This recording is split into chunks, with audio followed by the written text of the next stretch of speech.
Bismillahirrahmanirrahim.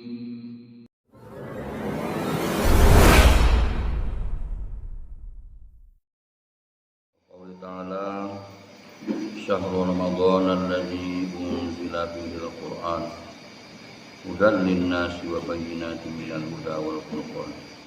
Kewajiban puasa ini tidak ada beda dan tidak ada kalah penting dengan kewajiban-kewajiban yang lain seperti puasa, zakat, dan haji. Bahkan puasa ini adalah lebih istimewa dibandingkan dengan kewajiban-kewajiban yang lain atau ibadah-ibadah yang lain. Nah, Rasulullah SAW bersabda,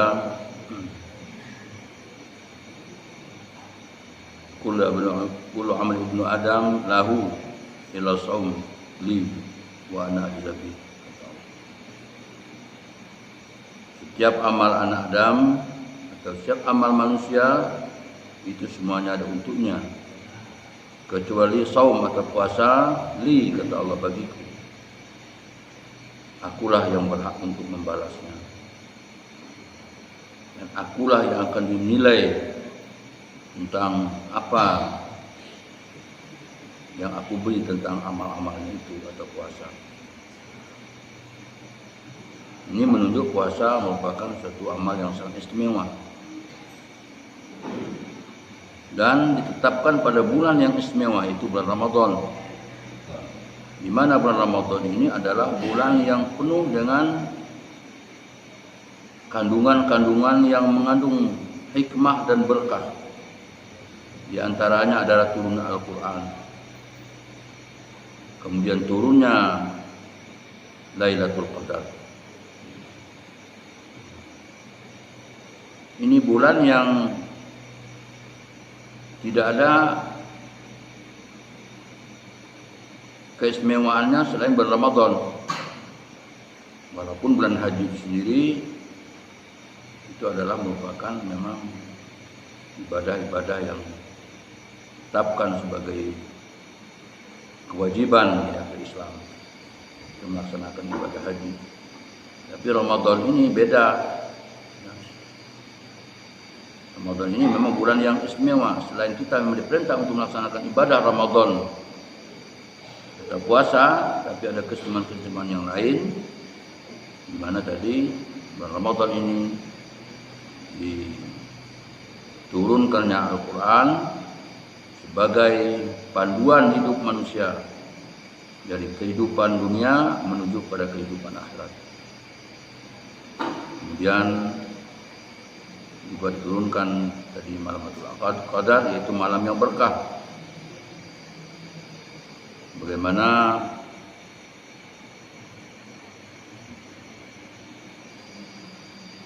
Allah jelaskan dalam surah Ad-Dukhan,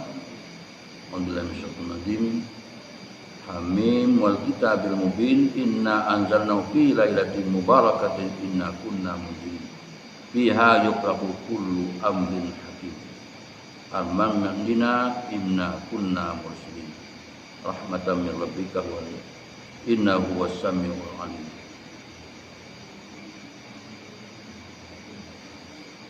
Demi kitab Al-Quran yang jelas,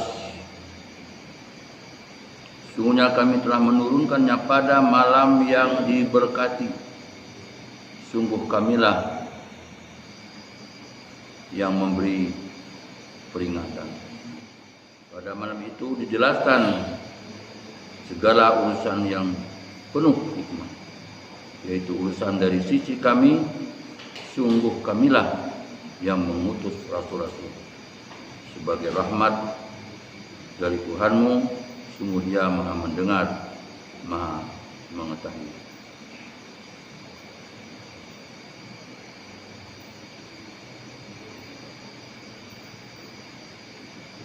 Jadi ini bahwa Al-Quran itu artinya malam Al-Quran turun itu adalah malam yang berkah. Ini maka Ramadan Rasul membagi 3 alokasi ya,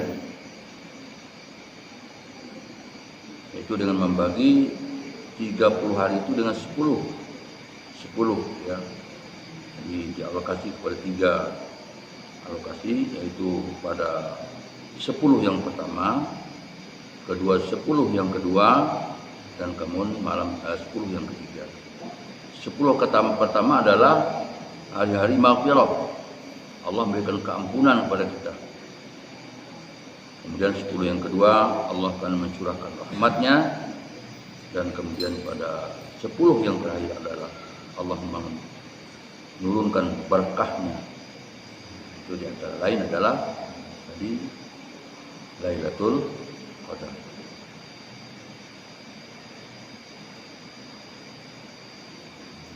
Dari beberapa penjelasan dan keterangan dari ayat-ayat Allah dan hadis Rasulullah SAW, di sini kita bisa memahami bahwa bulan Ramadan ini adalah bulan yang benar-benar mengandung banyak fadilah dan kebaikan-kebaikannya. Sehingga ada lagi Rasulullah bersabda, dari Abu Hurairah, yaitu bahwasanya apabila datang Ramadan, ya,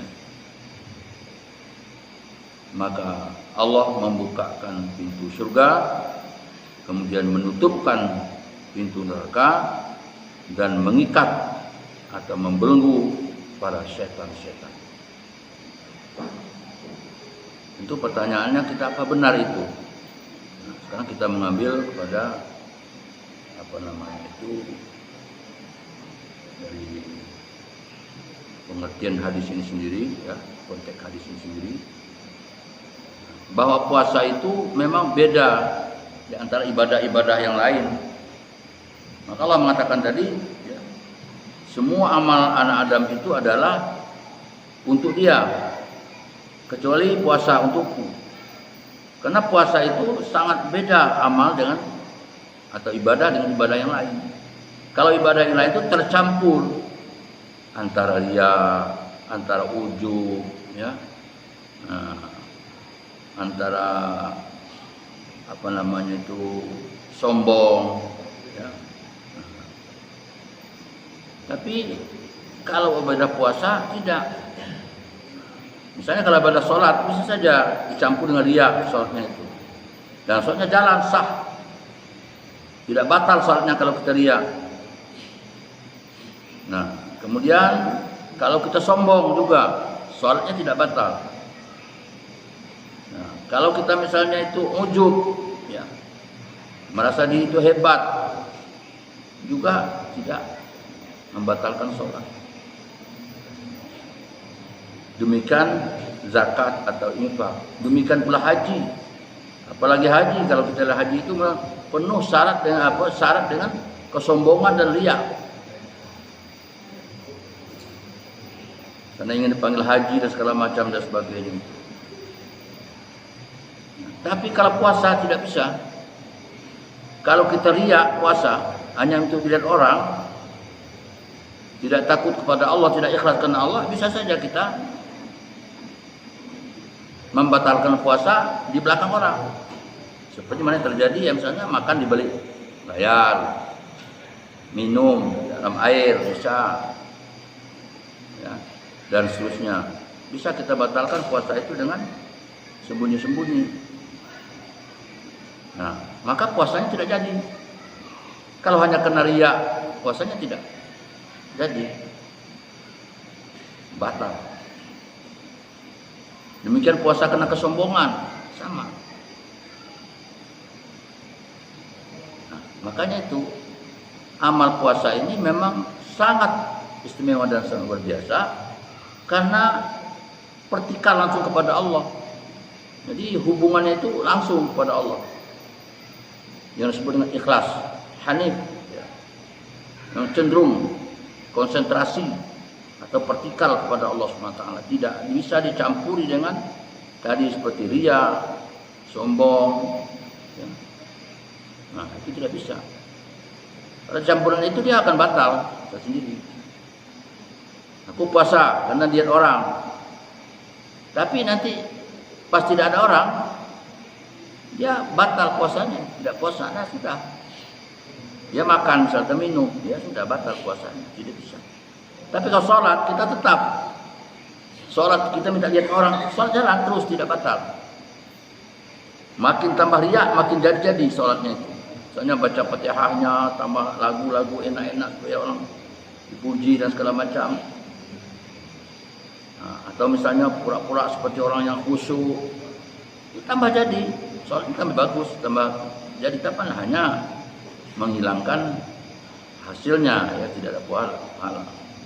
La yaqullahu malahu zullatun, tidak diterima, tidak akan dapat apa-apa kalau orang itu beramal dengan riya, sekalipun sebesar zarah. Tapi kalau puasa beda. Puasa ini memang kalau tidak sungguh-sungguh, maka itu iman dan wahtisaban, iman dan bersungguh-sungguh. Ini dengan ikhlas.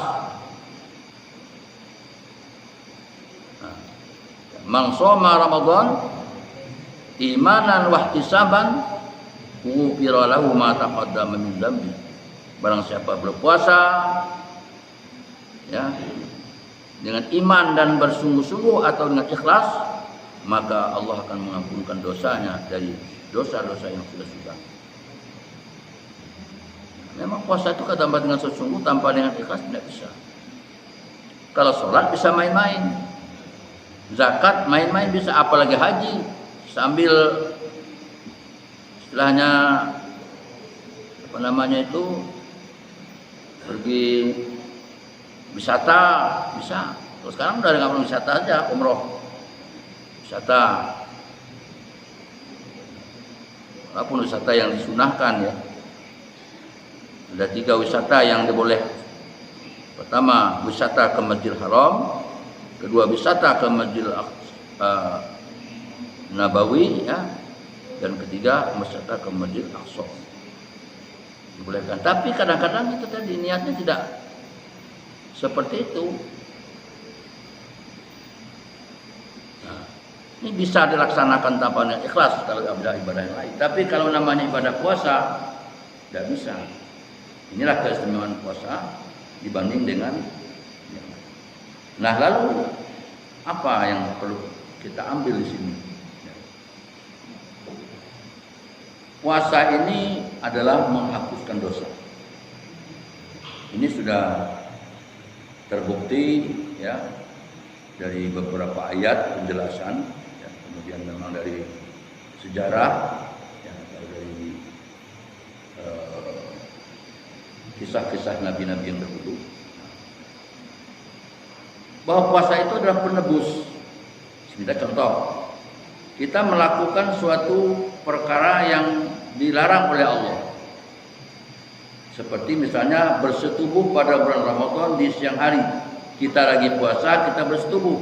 Itu merupakan pelanggaran. Maka pelanggaran ini bisa ditebus. Nah, bisa artinya dihilangkan kesalahan itu atau disebut dengan berpuasa 2 bulan berturut-turut. Nah, kita berpuasa 2 bulan berturut-turut. Itulah penebus dosa. Juga demikian ketika Nabi Adam melakukan pelanggaran yang Allah larang, jangan menghampir satu pohon ini, dan sebenarnya Adam melakukan dan memakankan buah itu. Adam divonis sebagai seorang yang berdosa yang diusir dari surga. Itu juga disuruh berpuasa. Di antara taubat Adam adalah berpuasa. Inilah puasa yang masih dipakai pada hari ini, yaitu apabila kita kena satu keparat ya. Nah, dari kepala zihar misalnya.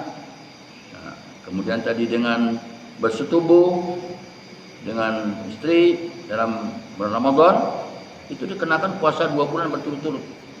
Seperti puasanya Nabi Adam yang diperintah setelah dia melakukan pelanggaran.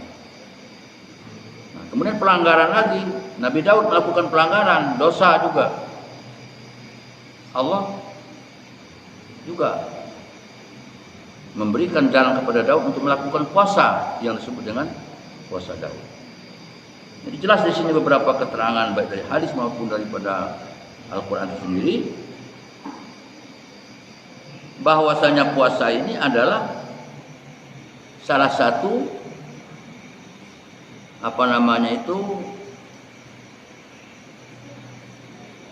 upaya ya, atau salah satu cara untuk menebus dosa-dosa yang kita lakukan itu adalah dengan berpuasa. Jadi puasa itu adalah merupakan sebuah, kalau istilah sekarang kan bisa katakanlah semacam alat pembersih, ya. Alat pembersih. Mungkin di pakaian bisa dari rinso, sabun dan sebagainya. Maka itu apabila kita melakukan puasa, secara otomatis kita membersihkan diri kita dari segala macam dosa, dan kemudian kalau sudah tidak berdosa ya kembali kita kepada tempat semula, yaitu di mana Adam. Setelah Adam dinobat menjadi seorang khalifah, Adam ditempatkan di istana, ya, langsung ya, diperintah oleh Allah kepada Adam, ya, nah, pergilah kamu di sini, artinya masuklah kamu ke surga ini dengan apa yang kamu sukai makan saja.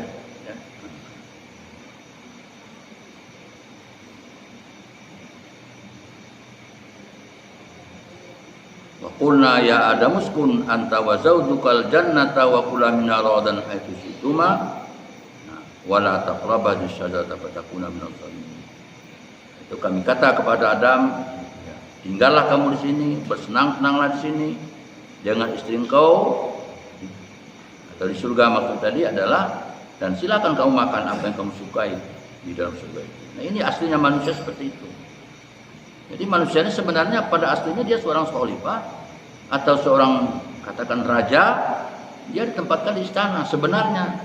Lah, kenapa sekarang dia diusir dari istana dan copot ya segala kemahkotaannya ya, atau baju-baju dinasnya itu dicopot. Nah, sehingga dia diusir ke dunia. Ya, qulna bitu ba'dukum li ba'd aduwwun lakum fil ardi mustaqarrun wa mata'un ila hin. Pergilah kamu, ya, di mana kamu nanti akan bermusuh-musuhan satu antara yang lain, akan mengadakan persaingan, ya, saling jatuh-menjatuh sampai hari yang kami tentukan, yaitu sampai kamu mati atau sampai hari kiamat. Nah, ini akibat dosa, akibat pelanggaran. Nah, maka itulah Allah memberikan jalan untuk menebus pelanggaran-pelanggaran itu. Sebagai hukum, ya, ada tebusan.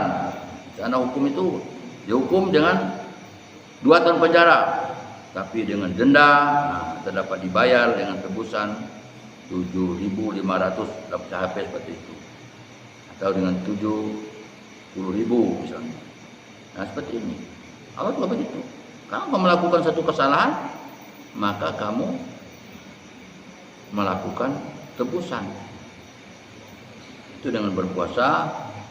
Nah, jadi Adam itu 2 bulan berturut-turut. Nah, kita juga begitu. Kalau melakukan pelanggaran, tadi masuk pelanggaran pada bulan Ramadan, tadi melakukan setubuh dengan istri adalah akan dikenakan sanksi dengan memberikan tebusan berpuasa 2 bulan berturut-turut dan memerdekakan hamba dan memberi makan 60 miskin. Tapi puasa diutamakan. Ini menyebabkan puasanya, fungsi puasa itu sangat tinggi dan sangat penting bagi manusia. Karena kalau manusia itu masih tidak berdosa, dia tidak akan bisa kembali ke istana. Maka doa-doa yang diajar Rasulullah pada bulan Ramadan ini sangat luar biasa hebatnya. Pertama, awal kita beristighfar kepada Allah. Pada 10 awal banyak beristighfar dengan ucapan istighfar bermacam. Sayyidul istighfar, mau dengan istighfar, ya, astagfirullahaladzim, astagfirullah wa atubu ilaih. Terserah, banyakkan istighfar sebanyak-banyaknya. Nah, pada bulan 10 pada fase atau periode yang kedua itu 10 yang kedua, kita suruh banyak mengucapkan tasbih. Subuhul Qudus, subhanallah wa bihamdihi, subhanallahil azim. Pokoknya tasbih, perbanyakkan tasbih. Ya. Jadi sudah bersih dosa-dosa kita bersih pula jiwa-jiwa kita. Tidak ada persangkaan buruk terhadap Allah SWT. Kalau ucapan tasbih itu yaitu menyatakan kehusnuzonnya kita kepada Allah. Tidak ada sedikit pun kita punya sangka yang buruk terhadap Allah. Sekalipun kita seperti dizolimi oleh Allah, misalnya dijadikan kita sakit, susah, miskin, seperti kita orang dizolimi, tapi kita tetap bersangka subhanallah, subhanaka inni kuntu minadz zalimin. Tapi pada bulan 10 yang akhir lain lagi ucapan kita, nas'alukal jannata wa a'udzubika. Ini ucapan karena sudah di pintu surga kita. Kalau dosa kita sudah bersih, hati kita sudah bersih, sudah. Nas'alukal jannata